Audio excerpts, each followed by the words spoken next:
මේ රෝගය ඔස්ටියෝපොරොසිස් කිව්වොත් තමයි ගොඩක් කට්ටිය අඳුරන්නේ. මේක අස්ථි දිරා යාම. ස්වභාවිකව අස්ථි දිරාගෙන යනවා. මේ රෝගය බහුලව එන්නේ ගොඩක් කට්ටියට කුඩා අවදී ඉඳන් තියෙනවා. ඇදුම පීනසේ සෙම ප්‍රතිශ්‍යා ගතිය තියෙනවා. ඉතින් මේව තියෙනකොට අස්ථි දුර්වල වෙනවා. කෙමෙන් කොඳු වැඩ පෙළලා අස්ථි ඔක්කොම දුර්වල වෙනවා. දුර්වල වෙනවා කියන්නේ අස්ථි දිරා යනවා. අස්ථි වල ශක්තිමත් භාවය අඩු වෙනවා. ඉතින් මේක දීර්ඝ කාලෙම ගියාම ඔස්ටියෝපොරොසිස් කියලා කියනවා.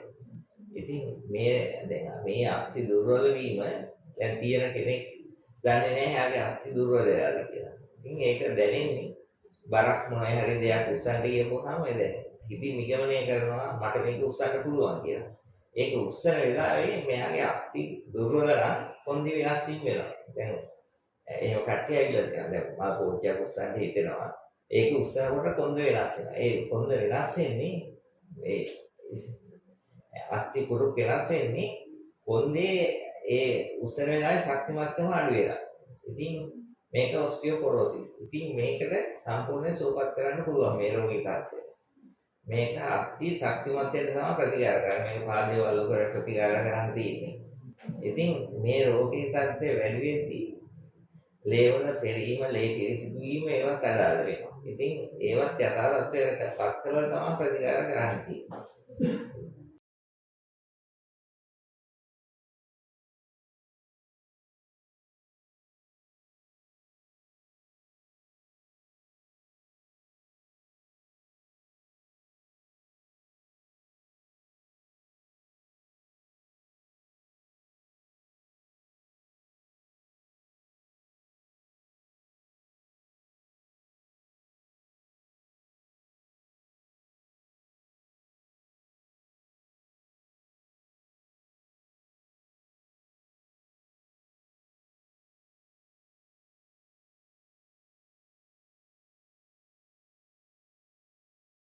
මේ රෝගය බහුලව එන්නේ ගොඩක් කට්ටියට කුඩා අවදී ඉඳන් තියෙනවා. ඇදුම පීනසේ සෙම ප්‍රතිශ්‍යා ගතිය තියෙනවා. ඉතින් මේව තියෙනකොට අස්ථි දුර්වල වෙනවා.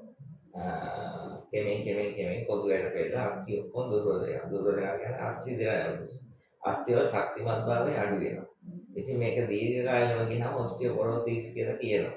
බරක් මොනවා හරි දෙයක් උස්සන්න ගියපුවාම ඒ දැනෙන්නේ. ඉතින් නිගමනය කරනවා මට මේක උස්සන්න පුළුවන් කියලා. ඒක උස්සන වෙලාවේ මෙයාගේ අස්ථි දුර්වල නම් කොන්දේ වෙනස් වීම වෙනවා. අස්ථි කුඩු වෙනස් වෙන්නේ කොන්දේ ඒ උස්සන වෙලාවේ ශක්තිමත්කම අඩු වෙනවා. ඉතින් මේක ඔස්ටියෝපොරොසිස්. ඉතින් මේකට සම්පූර්ණයෙන් සුවපත් කරන්න පුළුවන් මේ රෝගී තත්ත්වය. මේක අස්ථි ශක්තිමත් වෙන්න තමයි ප්‍රතිකාර කරන්නේ. මේක පාදයේ වල කර ප්‍රතිකාර කරන්න තියෙන්නේ.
අපේ එකේ තව මොනවා හරි කියවුන් නැති එකක් තියෙනවද?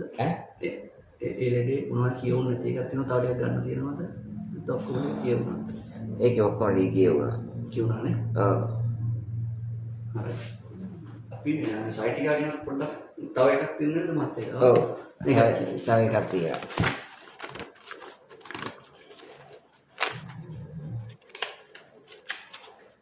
අපිට මේ සතියේ දැන් දාන්න මේ සතියේ මොනින්ම දාන්නවද මහත්තයා? ඇති පුතේ දාන්න. පැතුම් දාන්න.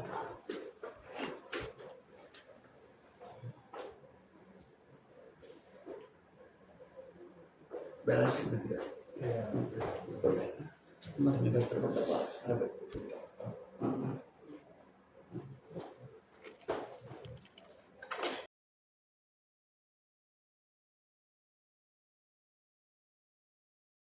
एक्शन මේ රෝගී තත්ත්වය තමයි පටක ඉදිමීම. පොදුවට පෙර පටක ඉදිමීම. මේක මෙහෙම පටක ඉදිමීම කිව්වට කවුරුවත් දන්නේ නැහැ මොකක්ද මේ අසනීපය කියලා. ඉතින් අසනීප දැනෙන කෙනෙක් තමයි දන්නේ මොකක්ද අසනීප කියලා. මේකට දැනෙන රෝගී තත්ත්වය තමයි ශරීරයේ අංශයක වේදනාව. දැන් දකුණු පැත්ත කියමු. දකුණු පැත්තේ අංශයේ වේදනාව. බෙල්ල දකුණු අත දිගට රිදෙනවා. කොන්ද දකුණු පාදයේ දිගට රිදෙනවා.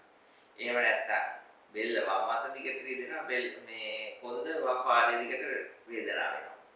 ඉතින් මේ රෝගයේදී ශරීරයේ දකුණු පැත්තේ තියෙන පටක ඉදිමුණොත් ශරීරයේ දකුණු අංශයට වේදනාව වෙනවා. වම් අංශයේ පටක ඉදිමුණොත් වම් අංශයට වේදනාව වෙනවා. ඉතින් මේ රෝගයට ගොඩක් කට්ටිය ප්‍රතිකාර කරන්න ගන්න ගියාම ආතරයිටිස් රෝග ලක්ෂණ තමයි තියෙන්නේ. ඉතින් මේකේ ආතරයිටිස් වලට බෙහෙත් කරනවා. ඉතින් නමුත් ලේ රුධිර පරීක්ෂාවක් කරාම දැන් හන්දි රිදෙනවා මේකට රුධිර පරීක්ෂාවක් කරාම මේකට ඒ පරීක්ෂාවේදී හන්දි අමාරුවක් එහෙම තියෙනවා කියලා පේන්නේ නැහැ. ඉතින් මේක පටක ඉදිමීම. මේ පටක ඉදිමෙද්දී කොඳුයට පෙළ ඇද වෙනවා. සමහර අයගේ මේ දකුණු පැත්තේ පටක ඉදි වෙනකොට කොඳුයට පෙළ දකුණට බරව ඇද වෙනවා. වම් පැත්තේ පටක ඉදි වෙනකොට වමට බරව ඉදි වෙනවා. ඉදි වෙනකොට ඇද වෙනවා. වමට බරව කොඳුයට පෙළ ඇද වෙනවා. ඉතින් සමහර දැන් මේ දෙවයිස් කට්ටියන් බෙහෙත් යන්නේ කියලා එක්ස්රේ කොඳුර ඉදිනවා කියලා. එක්ස්රේ කරද්දී කොන්ද ඇදයි. ඉතින් මුල් කාලේ කොන්දේ එහෙම ඇදයක් තිබුණා නැහැ. ඒක මේ ස්ථිර ඇදයක් නෙවෙයි తాවකාලික ඇදයක්. ප්‍රතිකාර කරද්දී ඒ දේ සම්පූර්ණයෙන් දිගහැර ගන්න පුළුවන්. දැන් මංගාවට එන ගොඩක් කට්ටිය දැන් මේ පොළොව යට වේගයෙන් පටක ඉදිමුනහම සමහර පොළොව තවනවා මේක. තවන්න හොඳ නැහැ. දැන් සාමාන්‍ය දෙයකදී පොළොව තැවින් කරනවා. ඉතින් තැවින් කරද්දී බොහොම සුළු ප්‍රමාණයක් තමයි තවන්නේ. මොකද තවන්නේ අඩුවෙන් පටක ඉදිමේ කියලා. නමුත් මේ පටක ඉදිමෙන දෙයට තවන්න හොඳම නැහැ. දැන් ගොඩක් කට්ටිය ඉන්නේ තවලා ලෙඩේ වැඩි වෙච්ච කට්ටිය තමයි එන්නේ. බෙහෙත් කරන්න ගිහිල්ලා ලෙඩේ වැඩි වෙච්ච කට්ටිය. මේ රෝගය සම්පූර්ණයෙන් සුවපත් කරන්න පුළුවන් පාදේ වලු කරන ප්‍රතිකාර කරන්නේ. මේ රෝගය සම්පූර්ණයෙන් සුවපත් කරන්න පුළුවන්.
මේ රෝගය බහුලව එන්නේ ගොඩක් කට්ටියට කුඩා අවදී ඉඳන් තියෙනවා ඇතුළු පීනසේ සෙම ප්‍රතිශ්‍යාව තියෙනවා. ඒ මෙහෙම තියෙනකොට අස්ථි දුර්වල වෙනවා. අස්ථිවල ශක්තිමත් භාවය අඩු වෙනවා. ඉතින් මේක දීර්ඝ කාලෙම ගියාම ඔස්ටියෝපොරොසිස් කියලා කියනවා. ගුරුන් වහන්සේ හොහොන් එන නමෝ විත්තියෙන් මේ රෝගය ඔස්ටියෝපොරොසිස් කිව්වොත් තමයි ගොඩක් කට්ටිය අඳුරන්නේ. මේක අස්ථි දිරා යාම, ස්වභාවිකව අස්ථි දිරාගෙන යනවා. මේ රෝගය බහුලව එන්නේ ගොඩක් කට්ටියට කුඩා අවදී ඉඳන් තියෙනවා ඇතුළු පීනසේ සෙම ප්‍රතිශ්‍යාව තියෙනවා. ඒ මෙහෙම තියෙනකොට අස්ථි දුර්වල වෙනවා. කෙමෙන් පොදු වෙනට වෙලා අස්ථි ඔක්කොම දුර්වල වෙනවා. දුර්වල වෙනවා කියන්නේ අස්ථි දිරා යනවා. අස්ථිවල ශක්තිමත් භාවය අඩු වෙනවා. ඉතින් මේක දීර්ඝ කාලෙම ගියාම ඔස්ටියෝපොරොසිස් කියලා කියනවා. ඉතින් මේ අස්ථි දුර්වල වීම දැන් තියෙන කෙනෙක් දන්නේ නැහැ එයාගේ අස්ථි දුර්වල වෙලාද කියලා. ඉතින් ඒක දැනෙන්නේ බරක් මොනේ හරි දෙයක් උස්සන්න ගියපුවාම එදැයි. ඉතින් නිගමනය කරනවා මට මේක උස්සන්න පුළුවන් කියලා. ඒක උස්සන වෙලාවේ මෙයාගේ අස්ථි දුර්වල නම් කොන්දේ වෙනස් වෙනවා. දැන් එහෙම කට්ටිය ඇවිල්ලා තියෙනවා. දැන් මම කෝච්චියක් උස්සන්න හිතෙනවා. ඒක උස්සනකොට කොන්ද වෙනස් වෙනවා. ඒ කොන්ද වෙනස් වෙන්නේ අස්ථි කුරු වෙනස් වෙන්නේ කොන්දේ ඒ උස්සන වෙලාවේ ශක්තිමත්කම අඩු වෙනවා. ඉතින් මේක ඔස්ටියෝපොරොසිස්. ඉතින් මේකට සම්පූර්ණ සුවපත් කරන්න පුළුවන් මේ රෝගී තත්ත්වය. මේක අස්ථි ශක්තිමත් වෙන තමයි ප්‍රතිකාර කරන්නේ. මේ පාදයේ වලකට ප්‍රතිකාර කරන්න තියෙන්නේ. ඉතින් මේ රෝගී තත්ත්වය වැඩි වෙද්දී ලේවල පෙරීම, ලේ පිරිසිදු වීම ඒවත් අල්ලන්න වෙනවා. ඉතින් ඒවත් යථා තත්ත්වයට පත් කරලා තමයි ප්‍රතිකාර කරන්න තියෙන්නේ.